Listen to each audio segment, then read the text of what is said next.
Hello, this is Dean Kernut, and welcome to the Alpha Exchange, where we explore topics in financial markets associated with managing risk, generating return, and the deployment of capital in the alternative investment industry.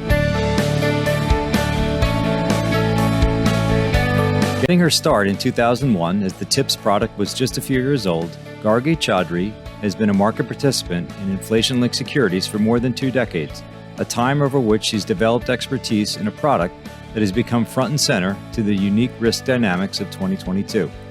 Our conversation first explores the evolution of the TIPS market, from its early days where even a small notional trade could impact pricing, to today, when large institutions are assuming and reducing inflation exposures, and of course, the Fed is a non-trivial presence in the market.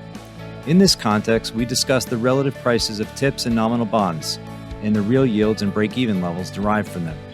Here, Gargi points to potential areas of distortion, citing the rapid rise in 10-year real yields from minus 100 basis points at the start of 22 to as high as 80 basis points in early June.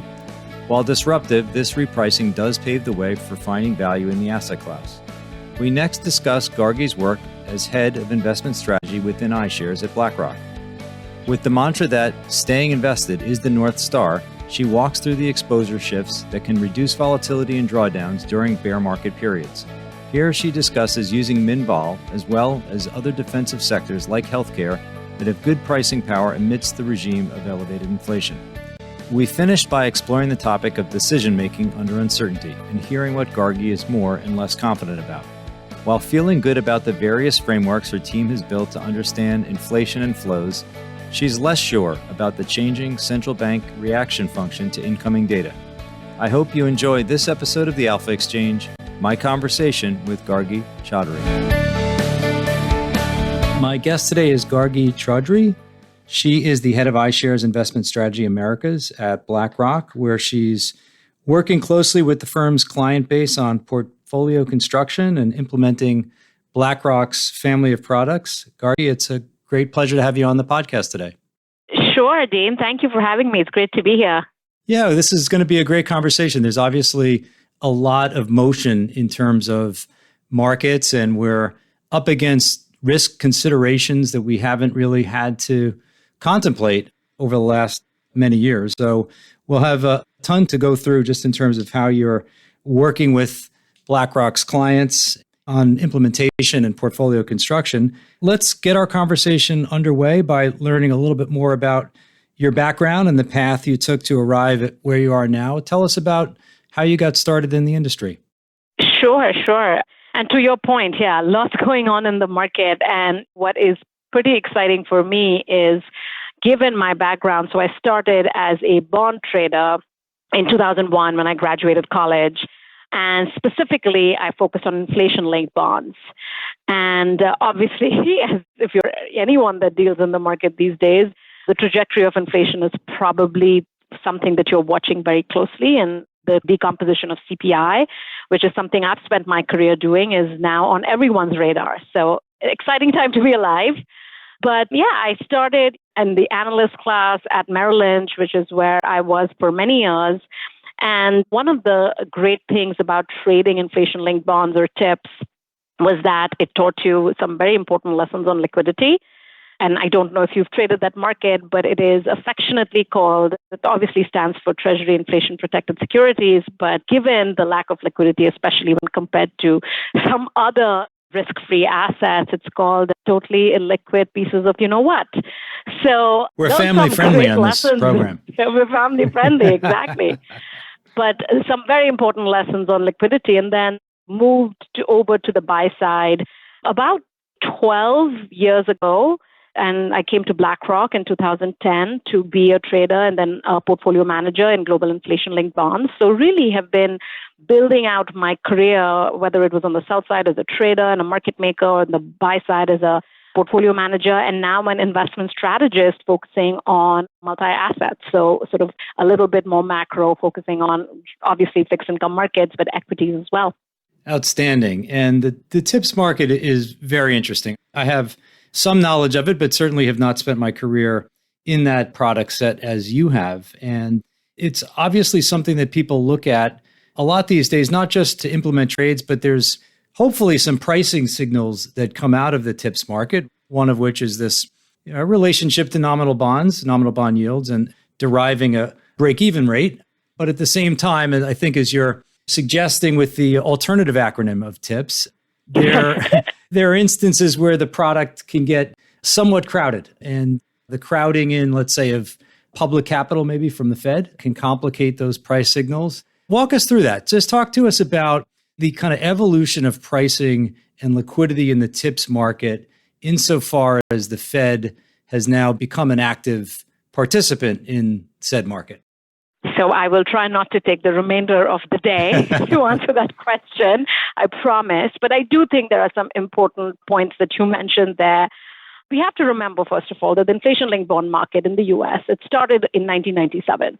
So yes, that feels like a long time ago, but when you compare that to just treasuries generally, which it's still a very new or newish asset class, and especially when you think back to pre the financial crisis, the number of participants in the inflation-linked bond markets was very, very low. And to your point, obviously, what a break-even rate is and how one should interpret the 2.35 or 2.4 or 2.7% level, what that is supposed to represent is something that is quite important to every investor today, because of the role that inflation and the Fed plays on the market. And obviously, they're only watching inflation right now.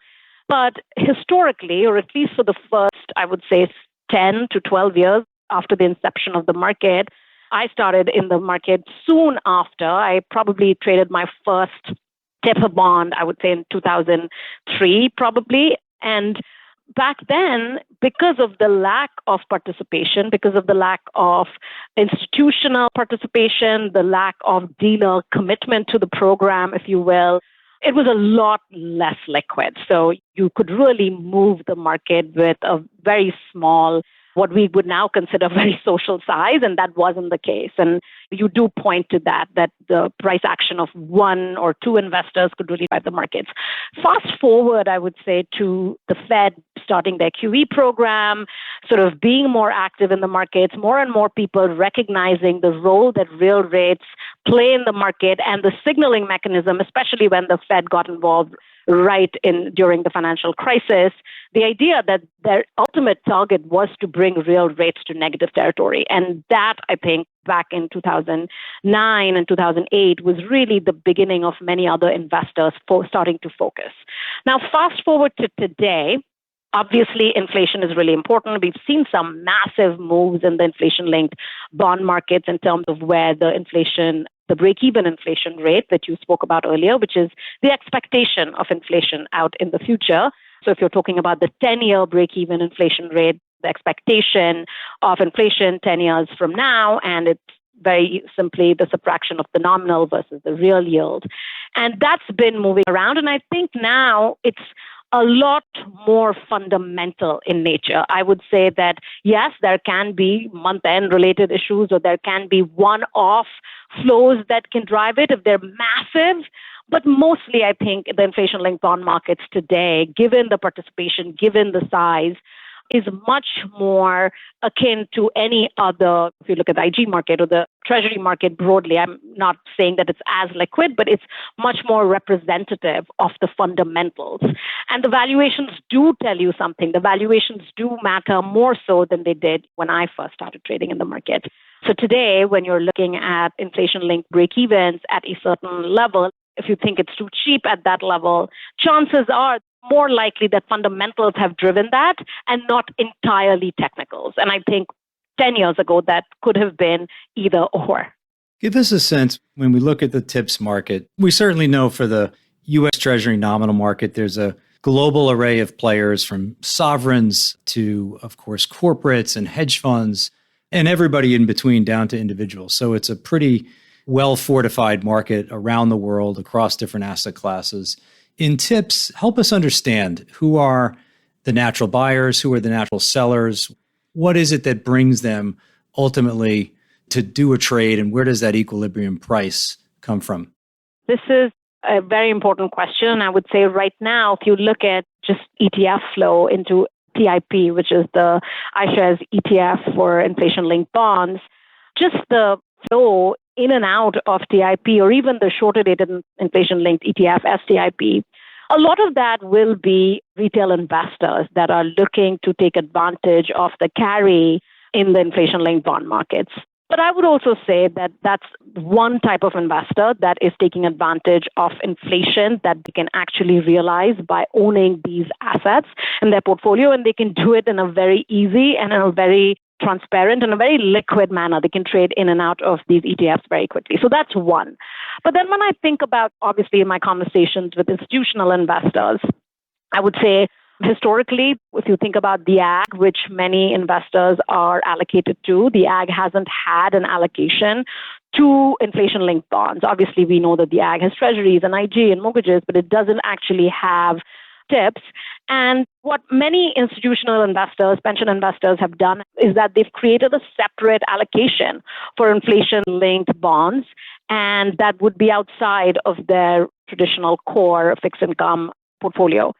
So I would say that there is an institutional investor as well as a retail investor that has been, especially over the last sort of 4 or 5 years, that has been gradually allocating to the space or even trading in and out of this space. So for example, last year, I was talking about TIP earlier, we saw massive inflows into TIP. Obviously, it was a really great environment for real rates. Real rates were moving lower. And we know that when real rates move lower, that's when you make the most profits from your allocation into inflation-linked bonds. And obviously, this year hasn't been as strong of a year in terms of performance, much like the rest of the fixed income space. But I would still say that when we look at the STIP and TIP complex, overall, we've sort of actually seen inflows in that space. So there is a lot of wealth and institutional investors that are navigating this space. And especially as inflation surprises come in, we obviously saw that in the June CPI print that was released in July. We saw that big headline surprise that really no one was expecting. And people are obviously expecting inflation to remain stickier for a little bit longer, which perhaps wasn't the view 4 or 5 months ago. And many institutional investors are allocating away from traditional non-inflation linked nominal government bonds to an inflation-linked real government bond sleeve. So we're seeing a lot of that take place as well. The old school way of looking at a nominal bond yield would simply be to say, well, you've got this real rate and you've got an inflation risk premia or a break-even inflation rate. And of course, that still works, but you do have some very quirky counter movements, let's say, between 10-year reals and 10-year break-evens. And if you go back to March of this year, you had break-evens north of 3% and real yields down to minus 1%. And now you kind of have the opposite. You have this huge ramp in real yields up to 50-ish basis points or so. And break-evens have come down 70 bips from there. So they've kind of moved opposite each other. What's the read-through on that? What does that tell you as someone who's an expert at looking at these prices all day long? No, it's a great question. So when you think about what the real rate is giving you, so to your point, let's assume the real rate, and we have to be very specific, which at what point of the curve we're talking about, and we are, when we refer to 40 to 50 basis points that Dean, you spoke about earlier, that is on the 10-year point. And I'll also say that the 10-year point tends to be the most liquid point on the curve. So often when people are referring to real rates, that's the part of the curve that they will refer to. What are you getting when you're allocating to that? What you're getting is your nominal yield, so the yield that we're most used to talking about and hearing about, minus your expectation of inflation. So when you think back to the March timeframe when your expectation of inflation was rising very meaningfully, at that point, the Fed was beginning, it already obviously pivoted, but we hadn't seen the type of rate hikes that were priced into the market that are currently on. Obviously, oil was going up. This was right after the start of the conflict in Russia and Ukraine. And that was obviously, no one knew how long that would last and how aggravated the impact on energy and food prices would be. And that's where we saw inflation expectations all along the curve, but we're obviously talking about the 10-year point, move significantly higher. And that's where we saw that 3% level. And if you think about what real rates are, you take that real rate and you extrapolate that from your nominal rate minus that break even. So obviously that's where we got real rates to a very, very negative territory. I will say when I think back to what real rates should tell you about the economy, because that's what's important. It's not the mathematical derived number, but really what does it tell you? And what the real rate is supposed to tell you is the real rate of growth. Now, obviously, was minus 1% ever that level? No, it wasn't. Some of that was just this grab for inflation-linked bonds. Some of this was this fear of inflation getting out of control and the Fed not being able to control it. And obviously, some of it was fear around energy and food and just CPI number. And all of that got inflation break-evens to where they were. But I think the move higher in real rates, when you think about that move from minus 1% to call it 50-ish basis points positive, I think that makes a lot of sense. I mean, that is where, historically, if you look back to the last 20 years, where real rates have historically been is somewhere around 1-ish%.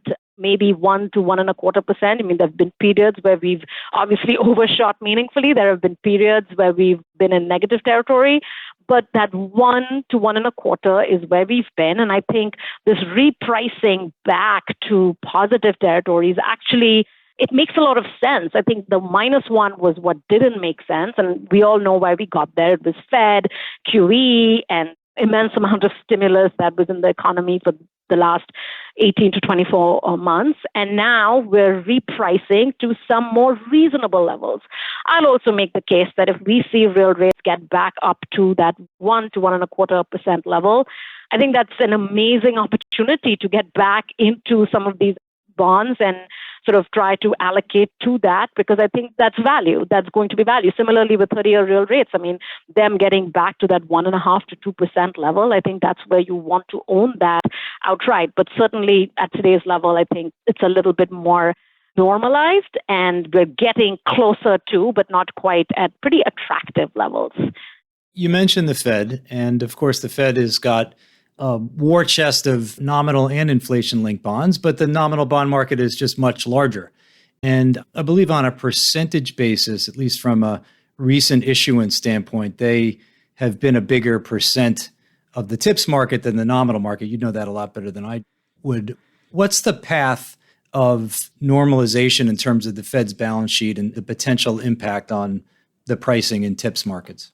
So obviously we know they've started on their QT process. This is something that I would say has contributed to some of the decline in inflation break-evens, I would say that we have seen.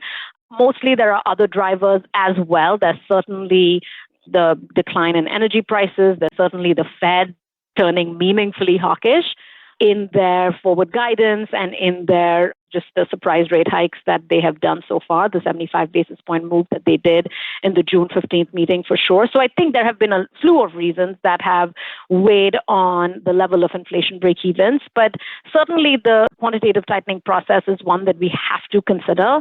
I think that like any other market, and this holds true for every single market in the world, but probably more true for the more illiquid markets.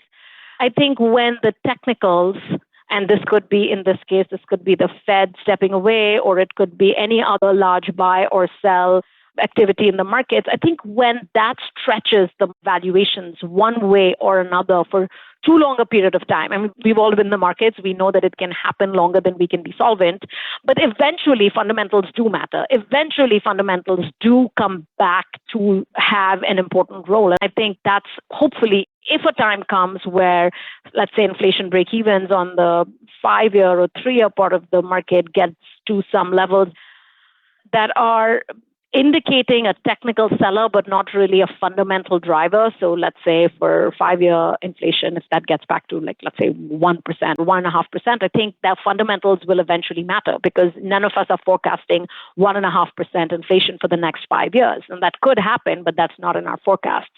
So I think you raise an important point. Obviously, the liquidity, especially in the markets that are less liquid than the broader, bigger treasury markets, I think it's more important to keep in mind.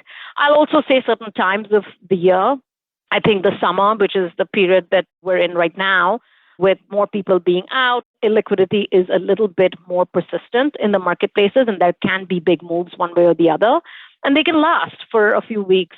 but not for a few quarters or a few years. Well, as we turn our conversation to your framework and how you're advising clients in these tricky times, I just wanted to touch on one more part of the tips exploration. We had Lindsay Politi, who is the head of inflation strategies at One River Asset Management, also an inflation expert, on. And she was making the point just on differentiating, it's probably between TIP and STIP, basically the sensitivity to realized inflation at different points on the break-even curve. And I thought that was just really interesting. And who could have forecast a 9.1% CPI? Even the imaginative folks, of which I consider myself one, that would have been a whopper. But the impact of that in terms of the payouts on different maturity profiles of tips is very different depending on where you've invested. And I just was hoping to explore that, the way in which a short-dated tip would pay out or perform or is sensitive to concurrent levels of inflation versus longer-dated tips, which seem to be a bit more of a risk premium type of question. Could you help us understand that a little bit better?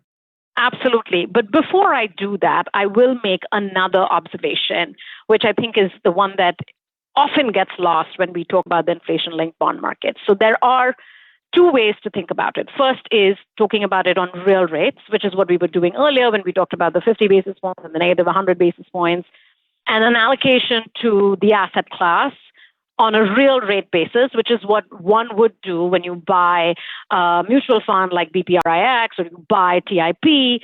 That's what you're getting. You're getting the real rate exposure. The other way in which investors can think about it is, of course, the break-even exposure, which is just the expectation of inflation. So that is the real rate and the nominal rate component to it. So you're not getting the duration, but you're getting the inflation sensitivity.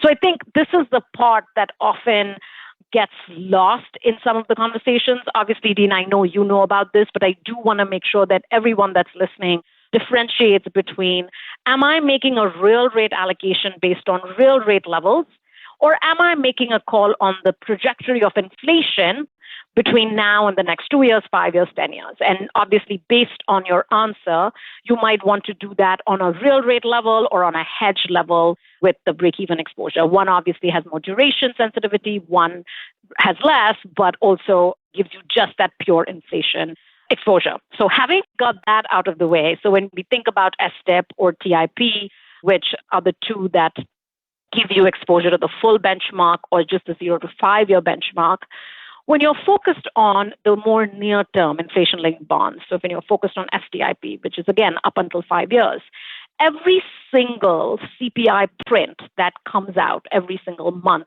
which obviously the BLS releases that around the middle of the month, that has a greater impact on the valuation of those bonds. Because if you are looking at a 1 year piece of paper, you only have 12 more prints till maturity. If you're looking at a 30-year piece of paper, you have 360 prints till maturity. So if you think that the inflation prints in the next couple of months, and by the way, for inflation-linked bonds, it is the headline CPI that matters, not the core, even though for broader markets, often we care more about the core, or historically have, even though these days it's a little different. The shorter dated parts is giving you more of that exposure or more sensitivity to the upcoming CPI prints, because each of them will matter more because there are fewer of them because these are shorter dated bonds. And obviously, if you're looking at a 10-year piece of paper or a 10-year tip, you should care about the next CPI print or even the CPI print after that. Sure. There are so many other factors that are going to drive inflation between now and 10 years from now. It could be Fed policy. It could be just what risk assets are doing. It could be the growth trajectory. It's all of those macro factors that will play a role, which is why if you're sitting and looking at your screen 5 minutes after the CPI print and CPI has surprised to the upside, which it has over the last few months, years, what you'll find is the front end will have more sensitivity. So if it's an upside surprise, depending on how much it's surprised by and how that impacts the carry of these bonds, you'll see inflation break-evens do better or widen out by that much if the market's very efficient, which it usually is.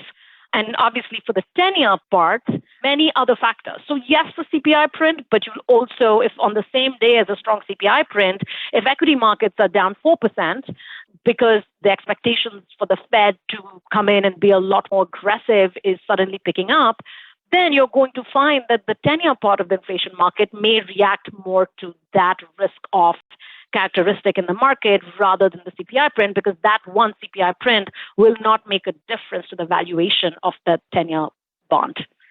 Hope that makes sense. Yeah, no, that's a great explanation. And my own area of focus tends to be derivatives and option prices, and spend a lot of time looking at not just the VIX, but longer dated measures of implied volatility. And there's a real corollary there, which is the sensitivity of the VIX to realized volatility is much higher than the sensitivity, let's say, of 2 or 3 year implied volatility on the S&P to realized volatility. A day's worth of realized volatility is going to impact the VIX because it's a shorter measure considerably more. And at the back end of the, let's say, S&P vol curve, there's a myriad of factors, one of which is volatility, realized volatility, but there's also lots of other things that I would say are part and parcel of the supply and demand balance that helps it clear. So no, that's a great explanation. And it's interesting to tie some of those markets together. Well, let's talk about the here and now, because it's a real interesting set of circumstances we find ourselves in. The Fed's dual mandate suddenly doesn't point in the same direction as it did. It enjoyed the luxury of trying to fight inflation from just below target. What a beautiful thing for risk markets for such a long period of time. And that's no longer, maybe the death of forward guidance may be a little extreme, but forward guidance is certainly not the thing that it used to be. So it's a totally different environment. One of the things I was reading about in your published work for clients is you said staying invested is the North Star. And so that's where I'd like to start, because that's been really difficult. When a market is persistently losing money, it becomes challenging for investors to think long term when every day your statement is down, and coupled with the risk mitigator, the bond is losing money at the same time. That's really tough. So talk to us about staying invested in such a tricky climate. How do you think about that in terms of portfolio construction and asset selection? What a great question. And to your point, obviously, we've talked about staying invested. It is something that we believe, depending on who you are as an investor and what your goals are, we think it's really important to think about the longer run. Having said that, of course, it's hard when you've had the worst 60-40 performance since the 1930s, and you've had sort of the worst start to the bond market. I think everyone's used to volatility and harsher performance on their equity portfolio, but on the bond market, like the worst start to treasuries since, I think I read somewhere it was like the 1700 something. So it's really hard. Now, what I think investors should think about is obviously what is your investment time horizon. If you need the money by the end of the year because you're saving up to buy a house or a car or whatever, then it's a little different, especially if you believe or if we believe that volatility can continue to be choppy and markets can continue to be choppy, which we do. We do think that volatility is going to be higher. Inflation isn't exactly going away in the next couple of prints. And with that volatility, if you need the money immediately for something, I would say that is when you are supposed to move to cash, or at least move away from the markets. At the same time, if you're someone that is investing for a longer period of time. So if you just want to think about your investment horizon as being the next 24 months or the next 48 months, I think that's where you're not just supposed to sit there and watch the market go down every day, both bonds and stocks. I think that's where you're supposed to tilt your portfolio to certain sectors or certain industries or certain parts of the fixed income market, so certain parts of the yield curve that should, in theory, outperform others. Definitely, I think staying invested, especially after we've had this really harsh start to the year. I would say that coming as we were writing mid-year guide, which is something that we were doing in June, one of the things that we were hoping to get across to our investors was, yes, there's going to be volatility, but this is probably the worst time to step away from the markets altogether and move it all to cash. So a lot of conversations that I've had with clients have been around, do we capitulate entirely into cash? And I think that that's probably not the right thing to do at this juncture. If you had the crystal ball in Jan 1 and you could have done that, that's awesome. Congratulations. But obviously, today is not that time to do that. So I would say think about your time horizon, stay invested if you are someone that's investing for the longer term. And by longer term, I don't mean 30 years. I don't just mean the people that are saving for retirement only. I mean, even if you're 30 years old and thinking about the next 5 years, I would still say that's considered medium to long term and you should stay invested. But for now, moving to parts of the market that probably provide you with a better experience. If the market still goes down, you lose a little less. And we've been talking a lot about min-vol as a strategy, which stands for minimum volatility, that allows you to stay invested but have a slightly better experience. When the market's going down, you'll probably have a negative day but less down. And then the other thing that I would say is with yields where they are now in the fixed income markets, what we've seen in just the last, few weeks is a lot of investors gravitating back towards the fixed income market. And it's been a long time since fixed income has been attractive. It's been a long time since I've been able to say that there's value to be found. I think we all were very familiar with Tina, and there is no alternative. So you kind of have to hold your breath and buy the low-yielding bonds because there's nothing else. And now there is an alternative. Bonds are actually offering you pretty juicy income. So I think, again, going back to thinking about your time horizon, thinking about if it's for anything longer than the next sort of few months, I think stay invested, but rotate to sectors of the market where you're going to have a lower volatility and hopefully a slightly more defensive outcome. We touched on this just with the significant decline in both stock and bond prices. I think it was Goldman said that it was the worst start for the 60-40 portfolio for half a year since 1932. And so that's a difficult time in markets. That's the Great Depression. So it shows you the magnitude of this joint decline.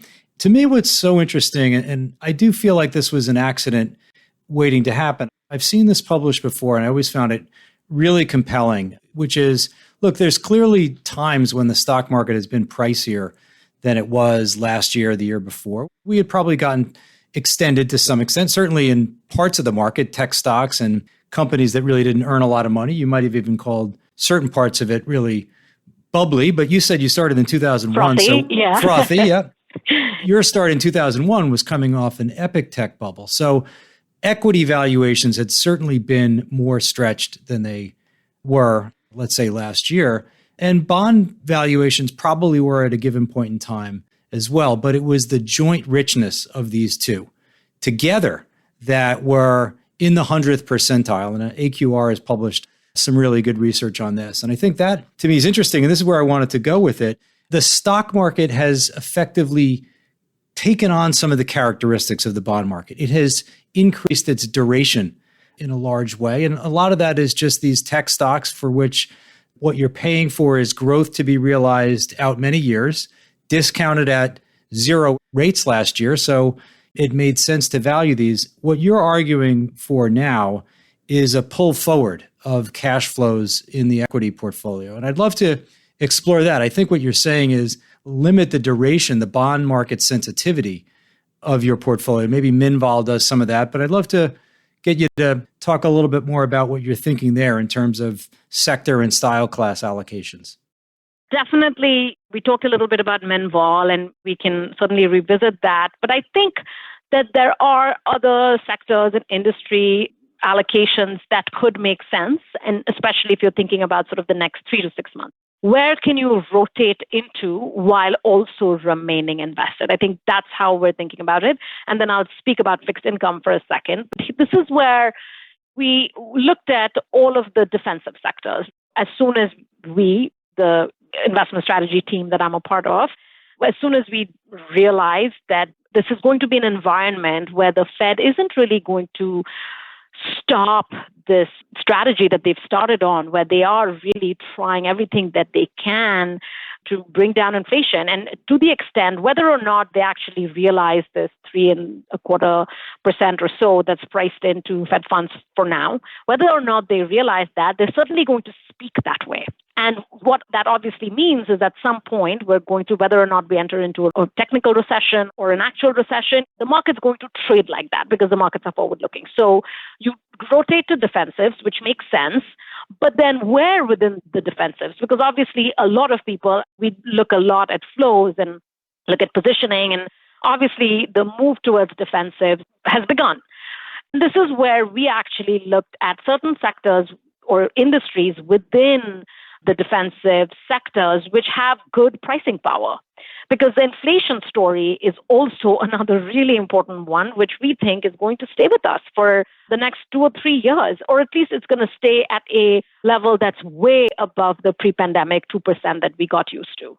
So what we came down to is sort of looking at healthcare providers, looking at pharmaceuticals, which are those defensive names. Obviously, they fall under healthcare, but also within our quality screening, within our profitability screening, actually show up really well. So they have that ability to pass on higher prices and ability to do that even during a slowing economy.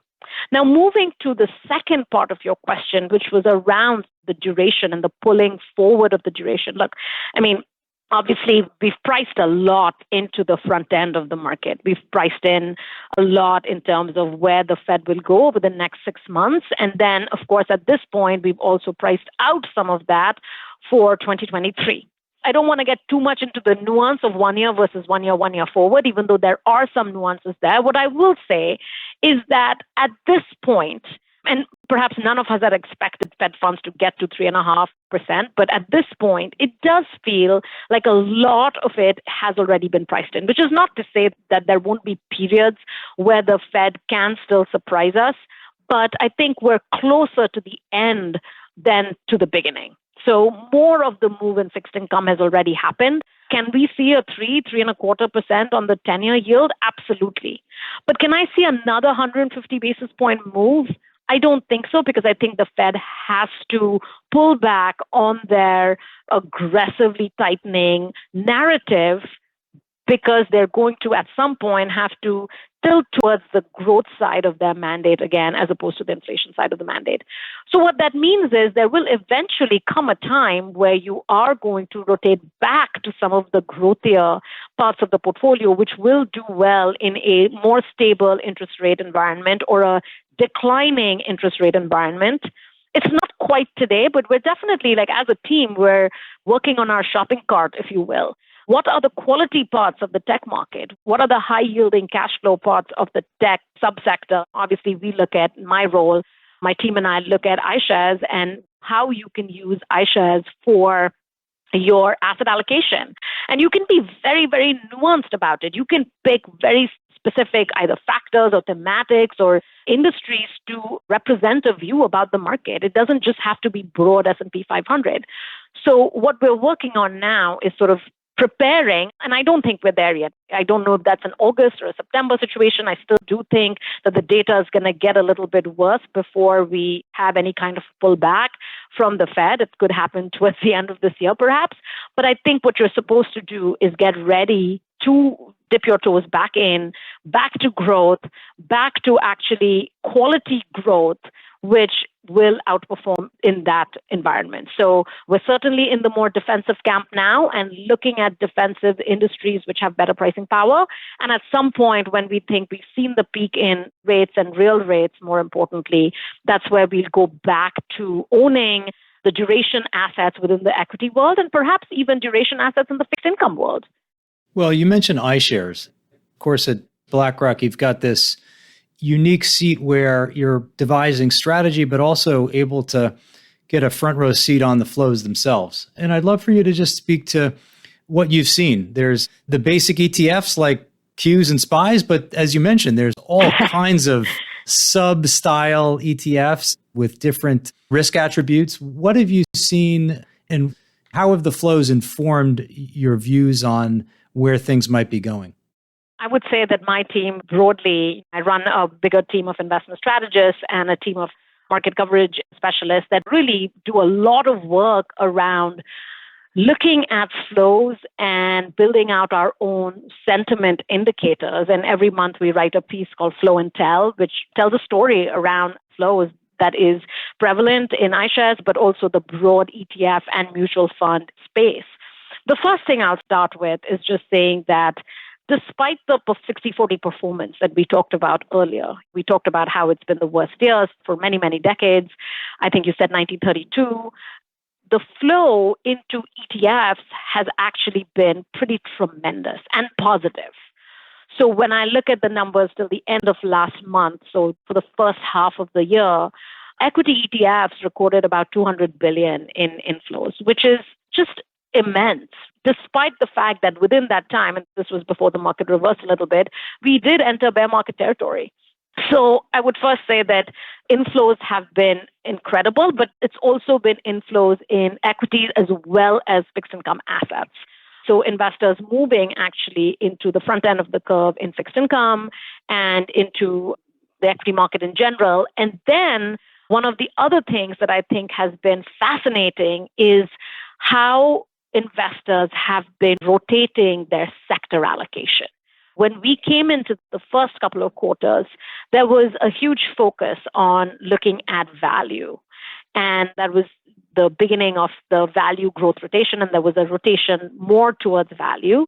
And what we have now seen, especially in the second quarter, is certainly a move towards defense. So the sectors that investors have moved towards is healthcare, it's consumer staples, it's utilities, and actually what's received a lot of outflows, especially in the second quarter, is financials.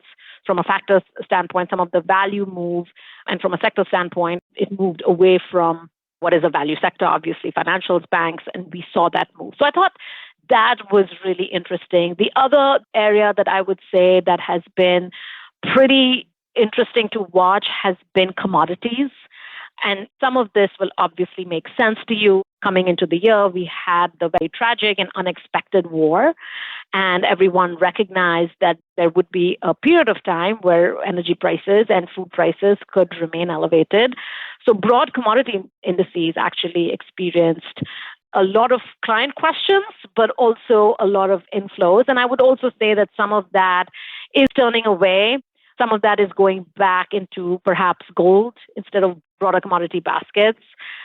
And the big thing that I have been watching just over the last month, which I think is absolutely fascinating, is the comeback of fixed income.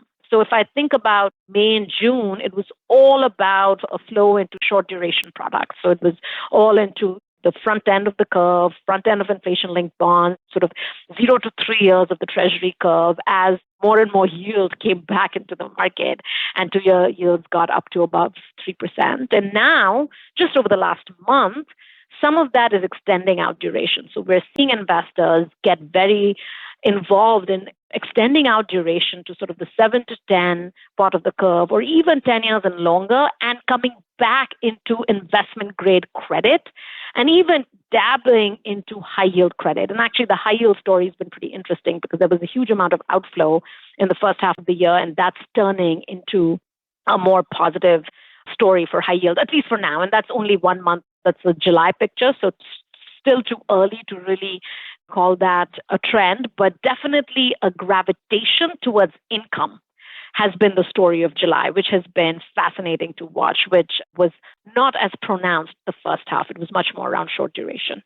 Well, I'd like to finish by just trying to get some of your, just hearing you think out loud about decision-making under uncertainty. That's really what we're forced to do. You've got a framework. We've got incoming data. It's inexact. We have the benefit of history to sort of learn from, but also to recognize that today's circumstance might be somewhat like something previously, but also perhaps has its own set of characteristics that need to be evaluated independently. When you think about the advice you're offering in the context of portfolio construction, what are some of the things that you feel really certain about or more certain about, and those nagging uncertainties, the things that you'd love to get closer to that are sources of uncertainty for you? What's that balance between what you feel confident about and less confident about? I would say what I feel confident about is I think we have a pretty good framework in terms of understanding what's driving inflation. at least for the next 12 months or so. We have a framework for looking at sort of shelter inflation, and obviously that's a big driver of inflation. We have a lot of inputs into what's driving goods, which part of inflation is more supply chain driven, which part of inflation is more sticky. It's hard, I know, given how surprising inflation has been, but I think I have some confidence in terms of thinking about inflation for the remainder of this year and perhaps going into the early parts of 2023. So that's one. I would also say that my team and I have built out some incredible sort of frameworks around how to look at flows and use that as a sentiment gauge. We have our own risk appetite indicator based on, what flows and positioning is telling us. We pay close attention to that, and also to within the ETF ecosystem, looking at the volume, looking at how much is trading and what percentage of the tape it is, and looking at spreads and how much they're moving, sort of trying to understand the impact of liquidity in the markets.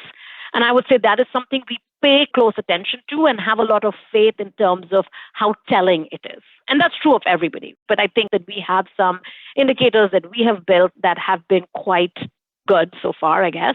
I'd say that like everyone else, everyone has their own models. We have ours. We have our own framework for what we're watching for a recession and what are some of those indicators. And everyone's as good as their predicting ability, I guess. But obviously, it's more than just looking at where the GDP is. We all know that. But what are your indicators for what is leading indicators of activity and demand in the economy? So some of that could be around lending surveys. Some of that can be obviously around IP and manufacturing data. Some of that can be around, I guess, the housing market, even though we've seen some of that begin to come down pretty significantly. Some of it is around the labor market, more of the faster moving labor market indicators, so perhaps initial jobless claims. So I would say I have some confidence on some of the forward-looking indicators that are more leading. Now, the second part of the question, I think, is the more important one. I would say the second part of the question is around what do we not have as much confidence around? And I would say around this new central bank reaction function. That is a new regime for all of us. Or I would at least say if you haven't been in the markets in the 1970s, then it's a new regime for you. And I think what we've recently seen just from the ECB and the Fed and this ability and willingness to abandon forward guidance, this ability and willingness to really be a single mandate focus, and ability and willingness to surprise the market and deliver even on when it's not priced in, which we obviously saw from the ECB. I think that's new. We all, I think, have this bias where we tend to go back to what has worked in the past. So we're like, oh, but the Fed will always, there's always a Fed put, or there's always things get bad and now there's always QE. And I think overcoming that bias for all of us investors to recognize that perhaps this time is different. And I know those are very strong words to say, and no one likes to say that, but recognizing that maybe the Fed or the ECB or the Bank of England or the BOC, any of these central banks are not as predictable as they might have been in the past, are willing to take chances to fight inflation and to be more front-loaded, if you will. So I think that none of us really have. We can all have our take and we can all pay close attention to every word that comes out of Chair Powell's mouth, but I don't have much edge when it comes to predicting that. I certainly didn't think we would be pricing in over 3% Fed funds by the end of 2022 when I was thinking about writing my year ahead guide in November 2021. I think that's one. And I think the other one that we've kind of not talked about or the market hasn't paid any attention to, which is good, is around COVID and any disruptions that can do. Obviously, no edge there. And geopolitics, I think just having an edge around how does everything resolve itself with nat gas supplies and Nord Stream and how that resolves itself, and just with the war and food supply and just the insecurity around food. I have views around it, but I have low confidence around those views. Yeah, that's a really interesting one. And it turns out on the day of our discussion here, July 26th of 2022, it's exactly 10 years to the day that Draghi, as the head of the ECB, had his whatever it takes speech. And now he's out as the Italian PM. And there's some worrying signs just in terms of not just the economic impact and, of course, social cost to Europe, but there's a financial cost too that I think we're not supposed to forget about, which is when financial markets break down, they break down quickly and they're hard to get control of sometimes. And you're starting to see that in certain risk indicators out of Europe. Gargi, this has been a great conversation. I've learned a ton about tips and your framework as well. I really want to thank you for taking the time to be a guest on the Alpha Exchange. Thank you so much for having me. It was great to chat with you. Thank you. You've been listening to the Alpha Exchange. If you've enjoyed the show, please do tell a friend. And before we leave, I wanted to invite you to drop us some feedback. As we aim to utilize these conversations to contribute to the investment community's understanding of risk, your input is valuable and provides direction on where we should focus. Please email us at feedback@alphaexchangepodcast.com. Thanks again, and catch you next time.